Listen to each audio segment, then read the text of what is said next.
नमस्कार दोस्तों, क्या आपको या आपके किसी अपने को गले में कई हफ्तों से खराश है? क्या निगलते वक्त दर्द होता है? क्या खांसी रुकने का नाम ही नहीं ले रही? दोस्तों, ज़्यादातर लोग इसे आम सर्दी जुकाम या टॉन्सिल समझकर नज़रअंदाज कर देते हैं। लेकिन क्या आप जानते हैं, टीबी सिर्फ फेफड़ों की बीमारी नहीं है, ये गले में भी हो सकती है और इसका नाम है फेरिंजियल ट्यूबरक्यूलोसिस यानी कि गले की टीबी। ये एक दुर्लभ लेकिन गंभीर स्थिति है। कम लोगों को इसके बारे में जानकारी होती है और इसीलिए इसकी पहचान देर से होती है और तब तक ये बढ़ चुकी होती है।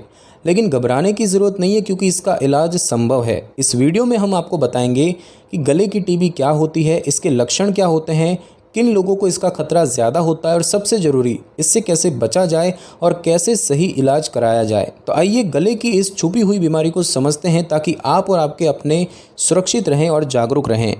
दोस्तों, जब भी हम टीबी का नाम सुनते हैं तो दिमाग में सबसे पहले फेफड़ों की बीमारी आती है और ये सच भी है। ज़्यादातर मामलों में टीबी फेफड़ों को ही प्रभावित करती है, जिसे पल्मोनरी टीबी कहते हैं। लेकिन क्या आप जानते हैं, टीबी सिर्फ फेफड़ों तक सीमित नहीं होती। ये शरीर के किसी भी हिस्से को प्रभावित कर सकती है, जैसे कि हड्डियाँ, लसिकाएँ यानी लिम्फ नोड्स, दिमाग और गला यानी कि फेरिंग्स भी। जब टीबी का इन्फेक्शन गले में होता है तो इसे फेरिंजियल ट्यूबरक्यूलोसिस कहा जाता है और ये टीबी का एक एक्स्ट्रा पल्मोनरी यानी फेफड़ों के बाहर पाया जाने वाला रूप है।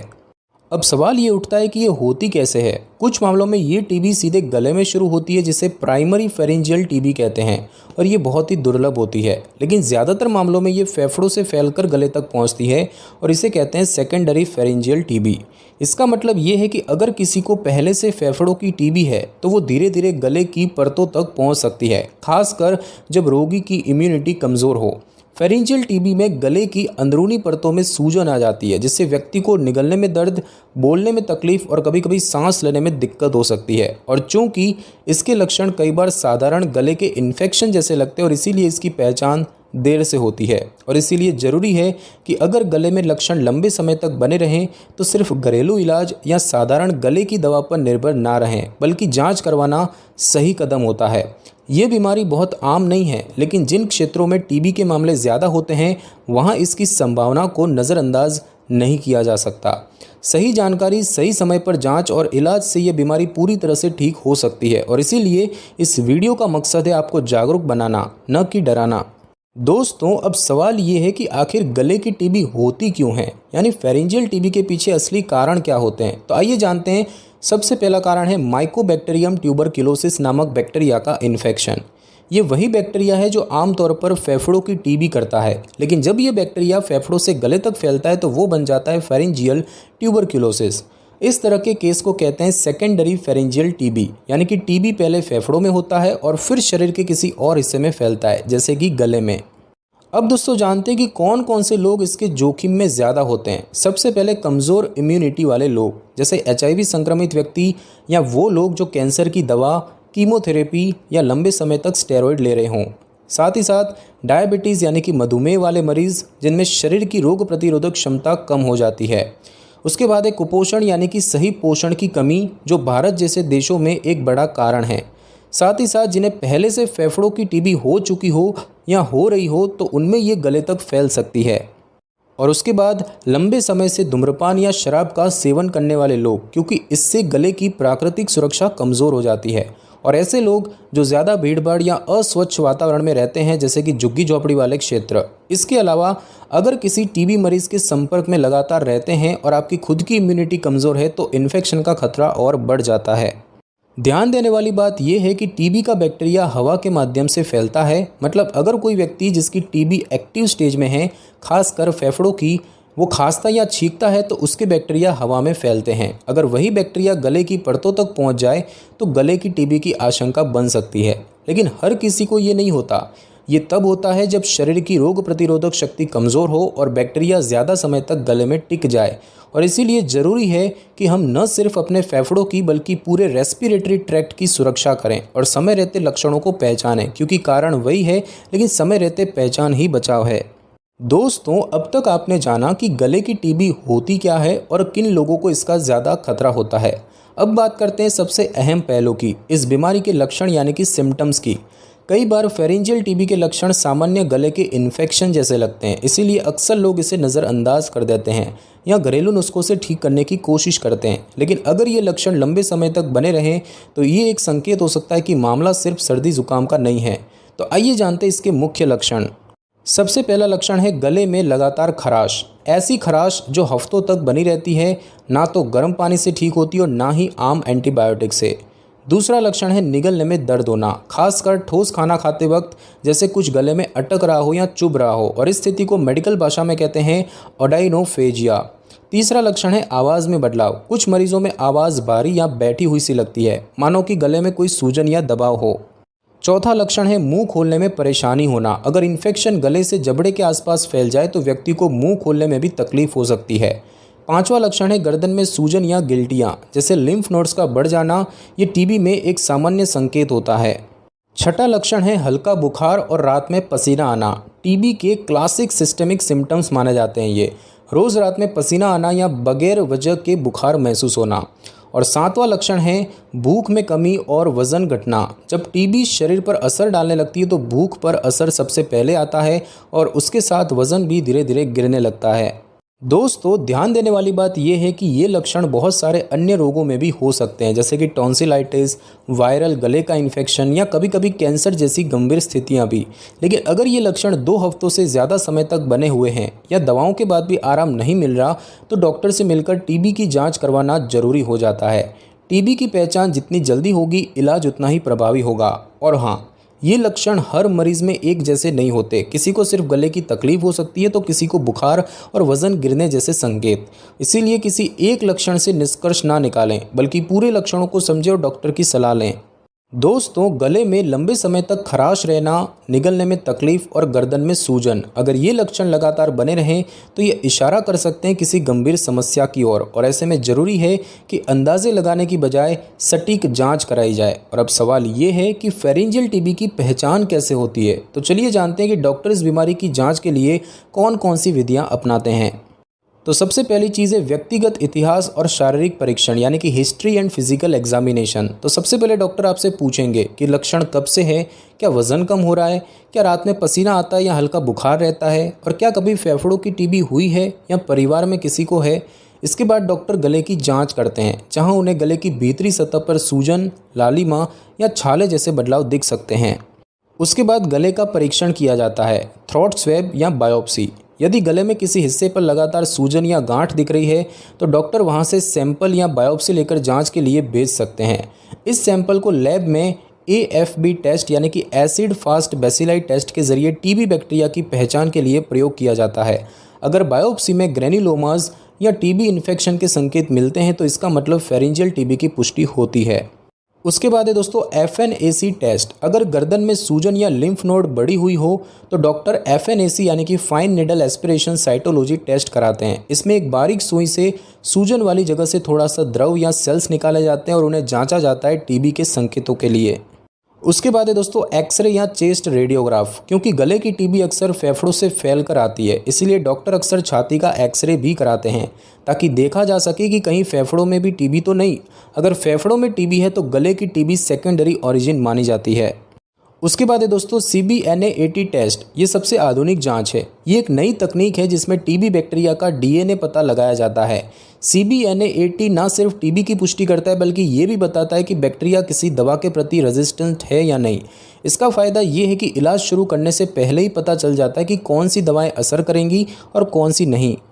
और उसके बाद कुछ अन्य सपोर्टिव जांचें भी की जा सकती है, जैसे कि ESR यानी कि एरिथ्रोसाइट सेडिमेंटेशन रेट। ये शरीर में सूजन या इन्फेक्शन को मापता है। उसके बाद है मांटू टेस्ट, यहाँ ट्यूबरक्यूलिन स्किन टेस्ट। ये टीबी के एक्सपोजर की जानकारी देता है। और उसके बाद है CBC टेस्ट, जो शरीर में इन्फेक्शन या एनीमिया की स्थिति की जानकारी देता है। तो दोस्तों, निष्कर्ष ये है कि फेरेंजियल टीबी की पुष्टि के लिए कोई एक जांच पर्याप्त नहीं होती, बल्कि डॉक्टर आपके लक्षण, शारीरिक जांच और कई टेस्ट के आधार पर सामूहिक रूप से निर्णय लेते हैं। याद रखें, जितनी जल्दी जांच होगी उतनी जल्दी इलाज शुरू हो सकेगा और उतनी ही जल्दी शरीर रिकवर करेगा। दोस्तों, जब किसी को ये पता चलता है कि उसे गले की टीबी है, यानी फेरेंजियल ट्यूबरक्यूलोसिस, तो पहला सवाल यही होता है कि क्या ये ठीक हो सकती है। और इसका जवाब है कि हाँ, बिल्कुल, लेकिन समय पर सही इलाज जरूरी है। फेरेंजियल टीबी का इलाज भी उसी तरह किया जाता है जैसे फेफड़ों की टीबी का, यानी एंटी ट्यूबरक्युलर थेरेपी यानी कि ATT से। इसमें कुछ विशेष दवाओं का एक कोर्स दिया जाता है जो टीबी बैक्टीरिया को शरीर से खत्म करने के लिए डिज़ाइन किया गया है। तो दोस्तों, इलाज का मुख्य आधार होता है DOTS या WHO गाइडलाइंस के अनुसार दवाएं। भारत में सरकार द्वारा टीबी के लिए एक विशेष कार्यक्रम चलाया जाता है जिसे कहते हैं DOTS यानी कि directly observe treatment short course. इसमें मरीज को टीबी की दवाएं सरकारी अस्पतालों या स्वास्थ्य केंद्रों में मुफ्त दी जाती है और स्वास्थ्य कर्मी ये सुनिश्चित करते हैं कि मरीज दवाएं सही समय पर ले रहा है या नहीं। फेरेंजियल टीबी में आमतौर पर कुछ दवाएं दी जाती है जैसे कि आइसोनियाजिड यानी कि INH, रिफाम्पिसिन यानी कि RIF, पायराजिनामाइड यानी कि PZA और इथेम्ब्यूटोल यानी कि EMB। इन दवाओं को एक साथ मिलाकर पहले 2 महीने तक इंटेंसिव फेज़ में दिया जाता है और उसके बाद नेक्स्ट 4 महीने तक कंटिन्यूएशन फेज़ चलता है और कुल मिलाकर इलाज का कोर्स कम से कम 6 महीने का होता है। उसके बाद दोस्तों बात की जाए कि इलाज के दौरान क्या ध्यान रखना चाहिए, तो सबसे पहली चीज़, दवाएं एक भी दिन न छोड़ें। अगर आप दवाएं बीच में बंद कर देंगे तो टीबी का बैक्टीरिया कमज़ोर नहीं होगा बल्कि और भी ज़्यादा ताकतवर यानी कि ड्रग रेजिस्टेंट बन सकता है। दूसरी चीज़, साइड इफ़ेक्ट्स को छुपाएं नहीं। कुछ लोगों को टीबी की दवाओं से उल्टी, पेट में जलन, आंखों में जलन या पीलिया जैसी तकलीफ हो सकती है। ऐसे में डॉक्टर से तुरंत संपर्क करें, लेकिन दवाएं बिना सलाह के बंद ना करें। तीसरी चीज़, अच्छा पोषण जरूरी है। टीबी से लड़ने के लिए शरीर को ताकत चाहिए और इसीलिए सही मात्रा में प्रोटीन, हरी सब्जियां, दालें और पानी पीना बहुत ज़रूरी है। और चौथी चीज़, पूरा कोर्स पूरा करें। कई बार मरीज़ 2 से 3 महीने में बेहतर महसूस करने लगते हैं और दवाई लेना बंद कर देते हैं और यही सबसे बड़ी गलती होती है। टीबी पूरी तरह खत्म करने के लिए पूरे 6 महीने तक दवाई लेना अनिवार्य है, चाहे लक्षण पहले ही ठीक क्यों ना हो जाए। और अब दोस्तों बात करते हैं कि सर्जरी की ज़रूरत कब पड़ती है। तो ज़्यादातर मामलों में फेरेंजियल टीबी सिर्फ दवाओं से ही ठीक हो जाती है, लेकिन अगर गले में बहुत ज़्यादा सूजन हो, फोड़ा बन गया हो या मरीज़ को सांस लेने में दिक्कत हो रही हो तो कुछ मामलों में सर्जिकल ड्रेनेज या बायोप्सी गाइडेड माइनर सर्जरी की सलाह दी जा सकती है और ये निर्णय केवल डॉक्टर ही जाँच के बाद ले सकते हैं। और उसके बाद दोस्तों बात की जाए मानसिक और सामाजिक सहयोग की, तो टीबी सिर्फ शारीरिक नहीं बल्कि मानसिक और सामाजिक रूप से भी इंसान को प्रभावित करती है और इसीलिए ज़रूरी है कि मरीज़ को दबाव या शर्म का अनुभव ना हो बल्कि परिवार और समाज से सकारात्मक सहयोग मिले। टीबी कोई अभिशाप नहीं, ये एक इलाज योग्य इन्फेक्शन है। बस शर्त यह है कि इसे समय पर पहचाना जाए और पूरा इलाज किया जाए। याद रखिए कि फेरेंजियल टीबी का इलाज बिल्कुल संभव है, बस ज़रूरत है सही समय पर सही दिशा में चलने की और टीबी का इलाज अधूरा नहीं, पूरा होना चाहिए। दोस्तों, कहावत है, इलाज से बेहतर है बचाव, और ये बात टीबी जैसी बीमारियों पर पूरी तरह लागू होती है। अब आप सोच रहे होंगे कि अगर गले की टीबी होती ही कम लोगों को है तो इससे बचाव की ज़रूरत क्या।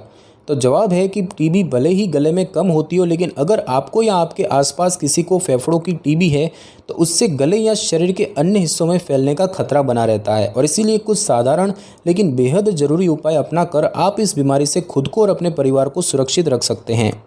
तो सबसे पहला उपाय है कि टीबी मरीज़ के संपर्क में सावधानी बरतें। अगर आपके परिवार में या आसपास किसी को एक्टिव पल्मोनरी टीबी है यानी कि फेफड़ों की सक्रिय टीबी है तो उससे नज़दीकी संपर्क से बचें, खासकर जब वो खांस रहा हो या छींक रहा हो। टीबी का बैक्टीरिया हवा में फैलता है और इसीलिए मास्क पहनना और कमरे की हवादारी बनाए रखना बहुत ज़रूरी है। दूसरा उपाय है खांसी या खराश को हल्के में न लें। अगर आपको 2 हफ्ते से ज़्यादा समय तक गले में तकलीफ, खांसी या निगलने में दर्द या बुखार जैसे लक्षण हैं तो बिना देर किए डॉक्टर से मिलें और जांच कराएं। जल्द पहचान होने पर इलाज भी जल्दी शुरू हो सकता है और बीमारी गंभीर होने से बच सकती है। तीसरी चीज़ है कि BCG टीकाकरण जरूर करवाएं बच्चों के लिए। भारत में जन्म के समय बच्चों को जो टीका दिया जाता है वो है BCG वैक्सीन, जो टीबी से बचाव करता है। हालांकि ये फेफड़ों की टीबी को पूरी तरह नहीं रोकता, लेकिन ये गंभीर रूपों जैसे कि दिमाग या हड्डियों की टीबी से बचाने में असरदार होता है और इसीलिए ये ज़रूरी है कि सभी बच्चों को BCG टीका समय पर लगे।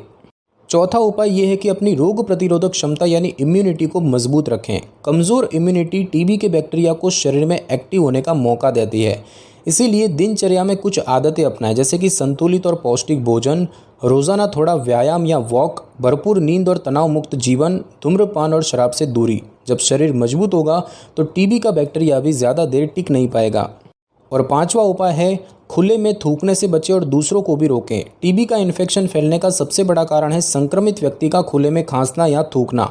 इसीलिए अगर आपको खांसी है तो मास्क पहने, मुंह पर रुमाल रखें और पब्लिक प्लेसेस में थूकने से बचें। ये आपकी नहीं बल्कि समाज की भी जिम्मेदारी है। और छठा उपाय ये है कि टीबी का इलाज अधूरा ना छोड़ें। ये भी एक बचाव है। कई बार टीबी मरीज इलाज बीच में छोड़ देते हैं, जिससे कि टीबी का बैक्टीरिया दबता नहीं बल्कि ड्रग रेजिस्टेंट बन जाता है। इससे बीमारी दोबारा फैलने और दूसरे लोगों को संक्रमित करने का खतरा बढ़ जाता है। इसलिए टीबी का इलाज अगर चल रहा है तो उसे पूरा करें और दूसरों को भी इसके लिए प्रेरित करें। तो दोस्तों, फेरेंजियल टीबी कोई लाइलाज या डरावनी बीमारी नहीं है। ये सिर्फ थोड़ी सी जागरूकता, सावधानी और समय पर कार्यवाही से आप इस बीमारी से पूरी तरह बच सकते हैं। आप जितना ज़्यादा जागरूक होंगे उतना ही खुद को और अपने परिवार को और समाज को सुरक्षित रख पाएंगे। दोस्तों, टीबी एक ऐसी बीमारी है जिसे लेकर आज भी लोगों के मन में कई भ्रम, डर और शर्म जुड़े हुए हैं। और जब बात होती है गले की टीबी की यानी फेरेंजियल ट्यूबरक्यूलोसिस की, तो ये भ्रम और भी ज़्यादा बढ़ जाते हैं, क्योंकि ये बीमारी कम लोगों को होती है और इसकी जानकारी भी बहुत सीमित होती है। तो चलिए आज हम बात करते हैं 6 सबसे आम मिथ्स यानी कि गलत धारणाओं की, और साथ में जानते हैं उनसे जुड़ी सच्ची वैज्ञानिक बातें। तो दोस्तों, सबसे पहला मिथ या पहली गलत धारणा ये है कि टीबी सिर्फ फेफड़ों की बीमारी है, जबकि फैक्ट ये है कि टीबी सिर्फ फेफड़ों तक सीमित नहीं है। ये शरीर के किसी भी हिस्से को प्रभावित कर सकती है, जैसे हड्डियां, दिमाग, लिम्फ नोड्स और गला यानी कि फेरिंग्स भी। इसीलिए गले की टीबी एक वास्तविक मेडिकल रूप से प्रमाणित स्थिति है। दूसरा मिथ ये है कि गले की टीबी छूने से फैलती है, जबकि फैक्ट ये है कि टीबी का इन्फेक्शन छूने या हाथ मिलाने से नहीं फैलता। ये तब फैलता है जब कोई एक्टिव पल्मोनरी टीबी मरीज खांसता, छींकता या जोर से बोलता है, जिससे टीबी बैक्टीरिया हवा में फैलते हैं। फेरेंजियल टीबी तब हो सकती है जब वही बैक्टीरिया सांस के साथ गले तक पहुंच जाए, लेकिन ये संपर्क के कारण नहीं होता। तीसरा मिथ ये है कि अगर लक्षण हल्के हैं तो चिंता की बात नहीं है, जबकि फैक्ट ये है कि फेरेंजियल टीबी में लक्षण शुरू में हल्के हो सकते हैं, जैसे कि मामूली खराश, निगलने में हल्का दर्द, लेकिन अगर ये लंबे समय तक बना रहे तो जांच करवाना जरूरी है। जितनी जल्दी टीबी की पहचान होगी, इलाज उतना ही सफल होगा। चौथा मिथ ये है कि गले की टीबी का कोई इलाज नहीं है, जबकि फैक्ट ये है कि ये धारणा बिल्कुल गलत है। गले की टीबी भी वही एंटी टीबी दवाओं से पूरी तरह ठीक की जा सकती है, जैसे फेफड़ों की टीबी का इलाज किया जाता है। ज़रूरत है तो सिर्फ धैर्य, नियमित दवा और पूरा कोर्स पूरा करने की। पांचवा मिथ ये है दोस्तों कि टीबी होने पर समाज से दूर रहना चाहिए। ये शर्म की बात है, जबकि फैक्ट ये है कि टीबी कोई पाप या अभिशाप नहीं है। ये एक सामान्य इन्फेक्शन है जिसका इलाज संभव है। मरीज को बिल्कुल अकेला महसूस नहीं कराना चाहिए, बल्कि उन्हें सहारा, दवा और पोषण की ज़रूरत होती है। टीबी से जुड़ी शर्म और चुप्पी को तोड़ना जरूरी है, ताकि लोग खुलकर जांच और इलाज करवा सके।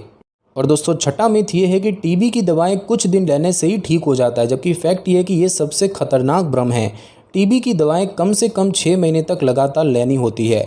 बीच में दवा छोड़ना बीमारी को और ज़्यादा गंभीर और दवा प्रतिरोधी बना सकता है, जिससे इलाज मुश्किल हो जाता है।